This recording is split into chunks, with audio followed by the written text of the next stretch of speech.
Hoje, mais especificamente, eu vou falar sobre a misericórdia paterna de Deus, ou a paternidade de Deus sendo manifestada através da sua misericórdia. E para isso, eu gostaria que vocês acompanhassem a leitura, que vai ser lá em Lamentações, capítulo 3, versículo 22 e 23.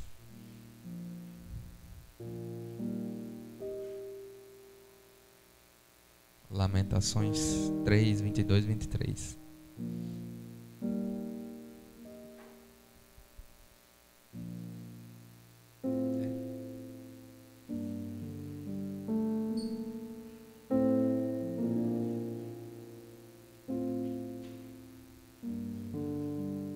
Amém. Então, fala o seguinte: graças ao grande amor do Senhor é que não somos consumidos, pois as suas misericórdias são inesgotáveis. Renovam-se cada manhã, grande é a sua fidelidade. Somente até aí. Eu queria começar falando que se não fosse essa inesgotável misericórdia, esse grande amor de Deus, nenhum de nós estaríamos aqui hoje. Sabe, eu gostaria que você pensasse aonde você poderia estar se não fosse essa misericórdia de Deus. Gostaria que você pudesse tentar conjecturar isso na sua mente, porque essa é uma verdade que nós precisamos entender. Se não fossem as misericórdias desse Deus que é um Pai de amor e que todos os dias elas se renovam sobre nossas vidas, nós não estaríamos aqui. E se não fosse esse amor, o que seria de nós, né? Se não fosse esse amor que nos alcançou, que nos perseguiu, o que poderia ser da gente?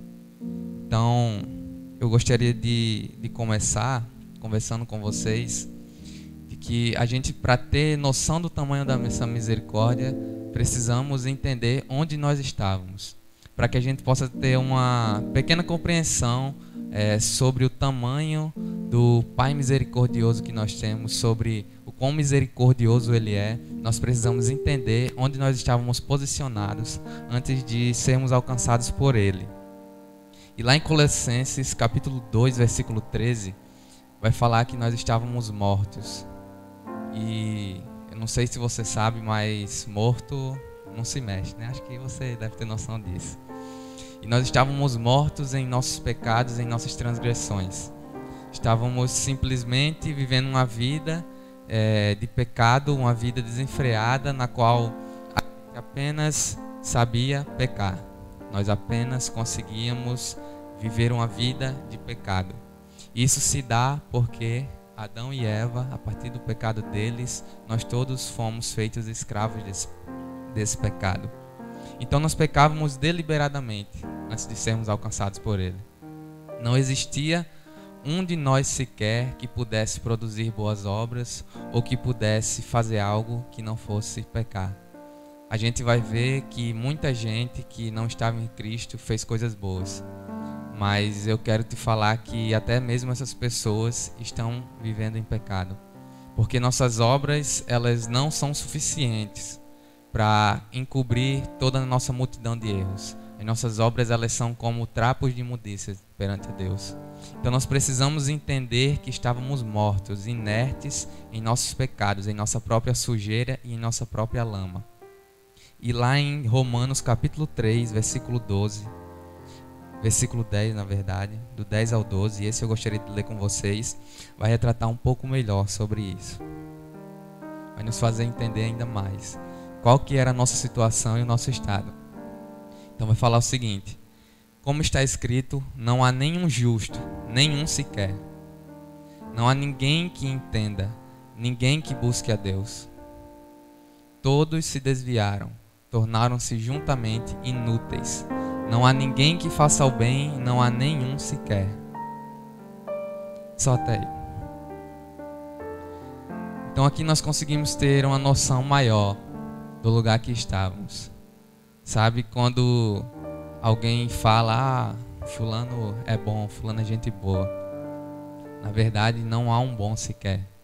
Nós merecemos a condenação eterna e através dessa condenação vinham todas essas práticas. Através do pecado, nós recebíamos toda essa carga de não ser bom, de não conseguir fazer nada que fosse bom e de não conseguir cobrir os nossos pecados com as nossas boas atitudes.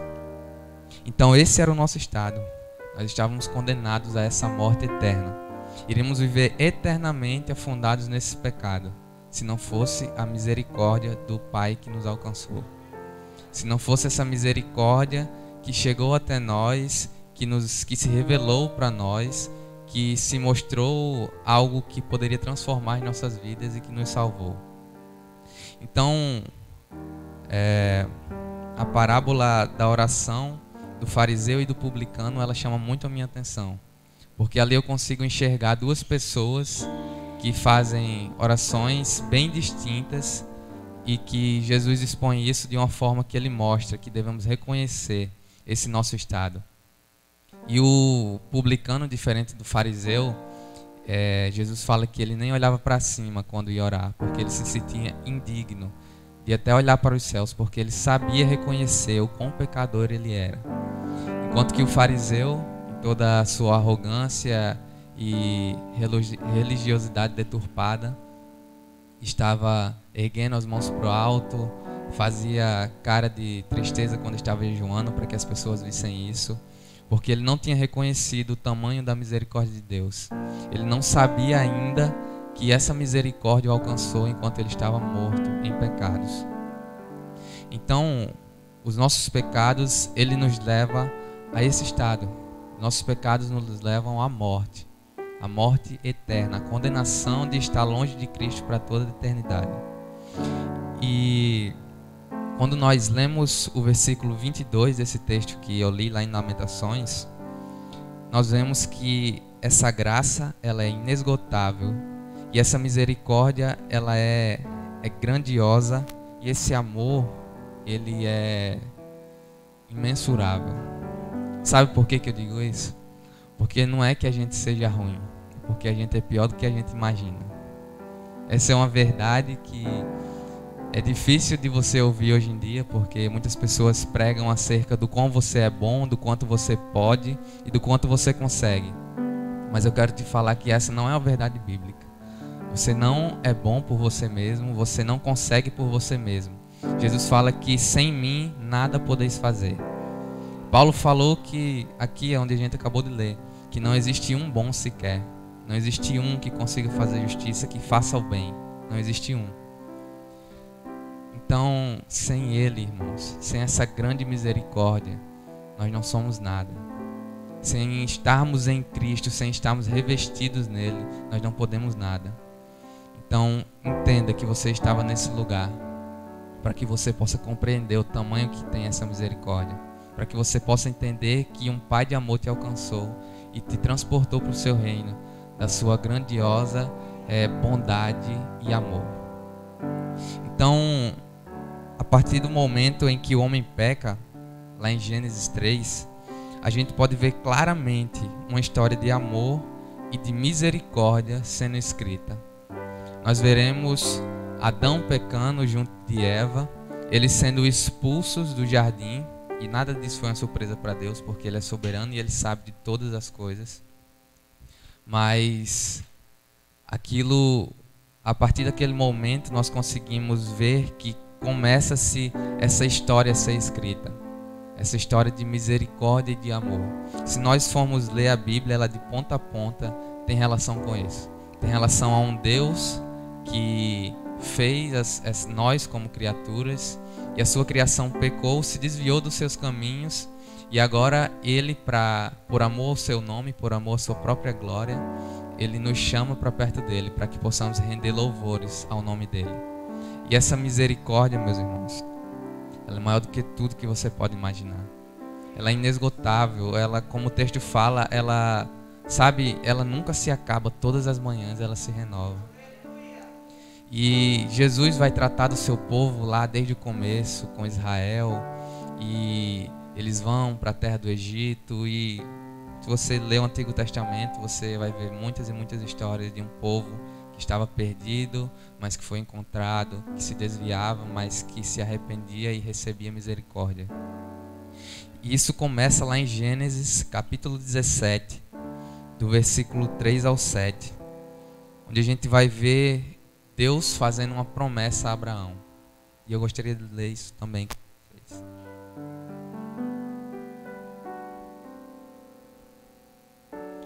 Abraão prostrou-se com o rosto em terra, e Deus lhe disse: de minha parte, esta é a minha aliança com você. Você será o pai de muitas nações. Não será mais chamado Abrão. Seu nome será Abraão, porque eu o constituí pai de muitas nações. Eu o tornarei extremamente prolífero. De você farei nações e de você procederão reis. Estabelecerei a minha aliança como aliança eterna entre mim e você e os seus futuros descendentes, para ser o seu Deus e o Deus dos seus descendentes. Até aí. Então nós vemos uma promessa sendo feita a esse povo, uma promessa sendo feita primeiramente a Abraão, posteriormente a Isaac, quando Deus vai chamá-lo de Israel, e a partir dali começará um povo que só se multiplicará pela terra. E essa promessa, meus irmãos, ela nos alcança. Sabe, quando Deus fala a Abraão sobre ele ser pai de nações e de multidões, ele se referia a nós hoje. Ele sabia que o povo de Israel rejeitaria o Messias que ele enviaria, e ele sabia que poderia nos alcançar através disso. Então saiba que você foi alcançado através de uma promessa de misericórdia, de um Deus que escolheu alguém para que ele fosse o portador dessa promessa, para que ele fosse aquele na qual ele faria essa aliança. E não escolheu porque ele era bom, mas ele escolheu porque a sua misericórdia é maior do que tudo que a gente possa imaginar, porque a misericórdia dele é inesgotável. Então saiba que nós estamos aqui e nós estamos nele hoje, não porque nós somos bons, não porque nós conseguimos algo, mas porque primeiramente ele nos amou, porque primeiramente ele fez uma promessa a um homem, de que desse homem sairiam nações, de que desse homem sairiam povos. E nós estamos aqui hoje porque essa promessa foi cumprida. Nós estamos aqui hoje porque ele simplesmente falou e cumpriu com tudo aquilo que ele disse. E nós somos a imagem real da misericórdia de Deus. Então Deus fez uma promessa para esse povo, e lá em Gálatas 3:29 fala que se estamos em Cristo, nós somos descendências de Abraão e participantes dessa promessa. E mais uma vez, é uma promessa que não é terrena, é uma promessa que não tem a ver com as coisas desse mundo, mas uma promessa que tem a ver com o relacionamento restabelecido com o nosso Pai. Um Pai que nos amou e que deu seu Filho por nós. Então não dá para não ser grato diante de toda essa misericórdia.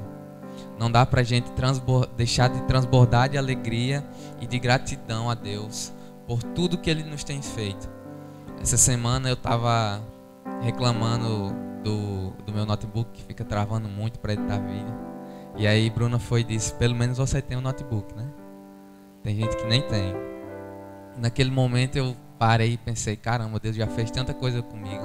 Deus já me deu tanto, me deu tudo que eu tenho hoje. Então eu só preciso agradecer. E eu estava falando na célula com jovens que a gente fez lá em casa sobre a bondade de Deus, né? Sobre o quanto as coisas externas não alteram isso. O coronavírus, ele não altera a bondade de Deus, não altera o caráter dele. Sabe, perder familiares e entes queridos não faz com que Deus deixe de ser bom. Ele continua sendo o mesmo, ele continua no seu trono, reinando em glória e soberano sobre toda a terra. O que acontece é que nós nos desviamos do caminho. E esse é o preço disso. Esse é o preço do pecado. Esse é o preço de estar rejeitando essa misericórdia. O pecado, ele traz todo esse mal para o mundo. Mas existe um Pai de braços abertos para nos receber, amém? Existe um Pai que é bom, independente de qualquer situação. Então seja grato a Deus pela sua misericórdia, pelo seu amor e porque Ele te alcançou. Eu tenho certeza que você, num passado distante, nem imaginaria que teria tudo que tem hoje, que receberia de Deus tudo que você já recebeu hoje. E eu não falo isso somente na questão material, mas eu falo no sentido de seu desenvolvimento em Cristo, do desenvolvimento da sua salvação e da sua fé. Eu tenho certeza que isso já é motivo de sobra para você ser grato a Deus. Essa gratidão que deve transbordar do nosso coração, como Paulo diz, ela deve ser constante, independente da situação. Eu estava vendo um anúncio no YouTube esses dias que uma psicóloga falava que nós levamos em média, era um estudo que ela fez, que você ficava com a pulseirinha e toda vez que você reclamava tinha que trocar a pulseira de braço. E você tinha que passar 48 horas sem reclamar. E ela falou que as pessoas só conseguem fazer isso depois de umas 3 semanas de experimento. Então, precisamos transbordar em gratidão. O fato de estarmos vivos, de estarmos aqui respirando, o fato de estarmos nele, por mais que nós estivéssemos doentes e a ponto de morrer, nós estamos nele. E isso é o que importa. Não dá para matar quem já morreu. Não dá para matar quem já não tem mais a sua própria vida. Nós estamos crucificados com Cristo e ressurgiremos com Ele quando Ele vier nos buscar. Amém? Então, que possamos ser gratos, independente da situação, porque a misericórdia dele nos alcançou. Nós somos apenas meros devedores de tudo aquilo que ele fez por nós. Então, eu gostaria de ler também Lucas capítulo 15, porque eu acho que não dá para falar sobre paternidade e misericórdia sem citar esse texto. Lucas capítulo 15, versículo 11, do 11 ao 24 que a gente vai ler. Essa é a parábola do filho pródigo, que fala de um filho que saiu de sua casa, que saiu da casa do seu pai e que renunciou tudo, renunciou não, né? Tomou do seu pai toda a sua herança e perdeu tudo isso no mundo, mas mesmo assim o pai lhe aceitou de volta. E fala o seguinte: Jesus continuou: um homem tinha 2 filhos. O mais novo disse ao seu pai: pai, quero a minha parte da herança. Assim ele repartiu sua propriedade entre eles. Não muito tempo depois, o filho mais novo reuniu tudo o que tinha e foi para uma região distante. E lá desperdiçou os seus bens vivendo irresponsavelmente. Depois de ter gasto tudo, houve uma grande fome em toda aquela região e ele começou a passar necessidade. Por isso, foi empregar-se com um dos cidadãos daquela região, que o mandou para o seu campo, a fim de cuidar dos porcos. Ele desejava encher o estômago com as vagens de alfarrobeira que os porcos comiam, mas ninguém lhe dava nada. Caindo em si, ele disse: quantos empregados de meu pai têm comida de sobra, e eu aqui morrendo de fome?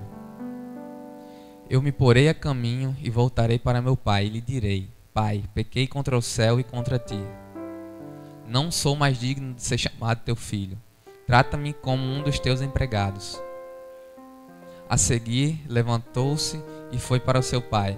Estando ainda bem longe, seu pai o viu e encheu de compaixão. Correu para o seu filho e o abraçou e beijou. O filho lhe disse: pai, pequei contra o céu e contra ti. Não sou mais digno de ser chamado teu filho. Mas o pai disse aos seus servos: depressa, tragam a melhor roupa e vistam nele. Coloquem um anel no seu dedo e calçados em seus pés. Tragam um novilho gordo e matem-no.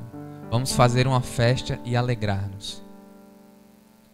Pois este meu filho estava morto e voltou à vida.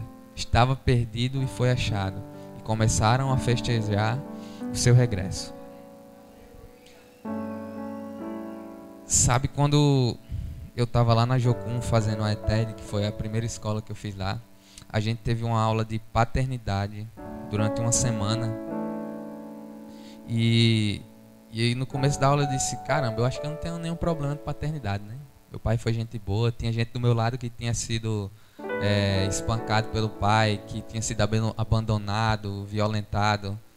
E eu pensei, eu acho que essas pessoas sim têm um problema de paternidade, mas eu acho que eu não, acho que eu tô de boa, vou passar por essa semana sem chorar, como o povo lá ficava chorando o tempo todo.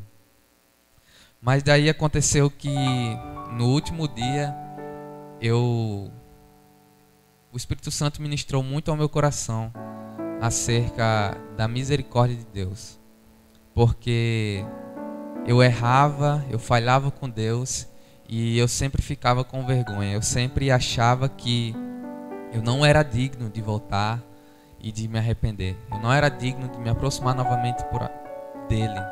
Depois de tantos erros, depois de tudo que eu já tinha vivido, ainda falhar, como é que pode? Como é que ele vai me perdoar? E aí eu lembrei do meu pai. E o meu problema é que eu não conseguia ver Deus como eu via meu pai.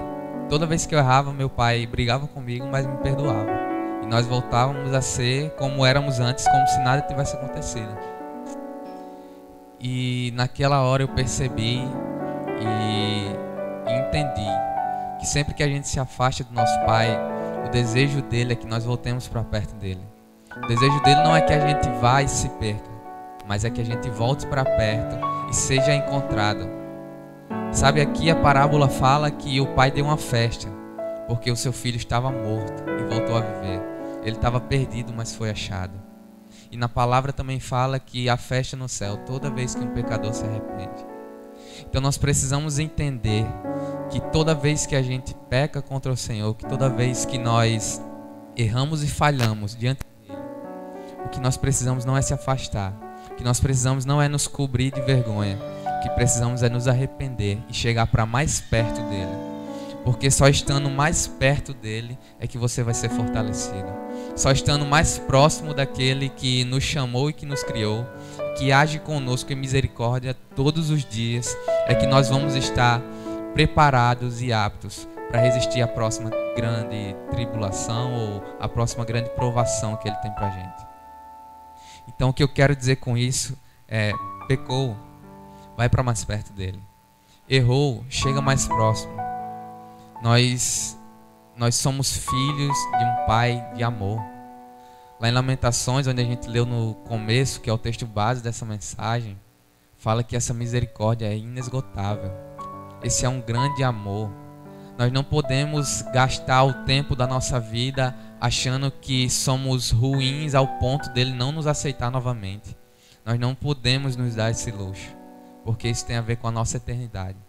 Isso tem a ver com o nosso relacionamento com ele. Precisamos conhecê-lo e, conhecendo-o mais, nós estaremos aptos e preparados para resistir às provações que virão sobre nossas vidas. Então chegue para mais perto dele. Não ache que ele vai ser um pai que talvez como o seu foi. Talvez o seu pai para você fosse um pai que não te perdoava ou que não é próximo de você. Mas esse não se trata do seu pai. Esse se trata do Pai da eternidade, do Príncipe da paz. Ele é o Alfa, ele é o Ômega. Ele é aquele que nos chamou e nos salvou, exercendo misericórdia conosco desde o princípio. Então, se você pecou, chegue mais próximo dele. Pode ser muito difícil. A vergonha, ela nos atrapalha muito. A vergonha, porque essa graça, ela nos constrange. Mas é necessário. É necessário dar o passo de voltar. Eu acho que o filho pródigo, quando ele pensou em voltar, talvez ele pudesse ter cogitado não querer voltar pelo fato de estar envergonhado, e aquilo seria uma vergonha não só para ele, mas também para o pai dele. Mas mesmo assim ele decidiu tomar o caminho de volta. Mesmo assim ele decidiu retornar e deixar toda a sujeira que ele estava vivendo, deixar toda a desgraça que ele estava atrelado, para voltar para a casa do seu pai e ser recebido em amor. Ele estava numa situação de miséria, e aí quando voltou para a casa do pai, recebeu um anel em seu dedo, recebeu uma nova roupa, recebeu novas sandálias, porque esse pai, ele nos ama e ele também nos capacita. Ele nos capacita para que nós possamos voltar a esse lugar de intimidade, entendendo ainda mais acerca do seu amor e da sua misericórdia. Então ele tem novas sandálias para pôr nos seus pés. Ele quer se reconciliar com você, e ele tem um anel para pôr no seu dedo e uma túnica para te vestir, e cobrir toda essa tua vergonha. Então o mundo, ele está morto em pecado. O mundo, ele está morto em tudo que há de mais errado para Deus, em tudo que há de mais ruim perante os olhares do Senhor. Mas o mundo precisa saber que existe um Pai que está de braços abertos para recebê-los em misericórdia. O mundo precisa conhecer a misericórdia desse Deus, e nós seremos o canal para que isso aconteça. Nós precisamos ser filhos bem resolvidos para que possamos ajudar outras pessoas a se tornarem isso também. Então, entenda, estávamos mortos em pecado, estávamos mortos na nossa própria lama, na nossa própria transgressão, mas Ele chegou, nos redimiu e nos reconciliou com Ele mesmo. A gente não precisou fazer nada, a gente só precisou dizer sim, depois que Ele nos alcançou, depois que Ele nos mostrou o problema que estava acontecendo com a gente. Então, saiba que você tem um Pai de misericórdia e de amor inesgotável para exercer isso com você todos os dias. E o meu apelo para você essa noite é que você entenda isso. Aonde você estava e aonde você está agora. Seja grato por isso e viva sabendo dessa verdade. Porque essa verdade pode mudar a forma que você vive. Essa verdade ela pode te libertar a ponto de você se tornar um filho mais parecido com Cristo. E esse é o objetivo. Então, essa é a mensagem que eu tinha para trazer essa noite. Essa é a mensagem que eu tinha para compartilhar com vocês. Foi isso que Deus falou comigo. E eu espero que nós possamos viver essa verdade. Eu espero que nós possamos entender que temos um Pai misericordioso e que o tempo todo exerce essa misericórdia com a gente. Viva o amor inesgotável de Deus como se não houvesse amanhã e chegue para mais perto dele. Amém.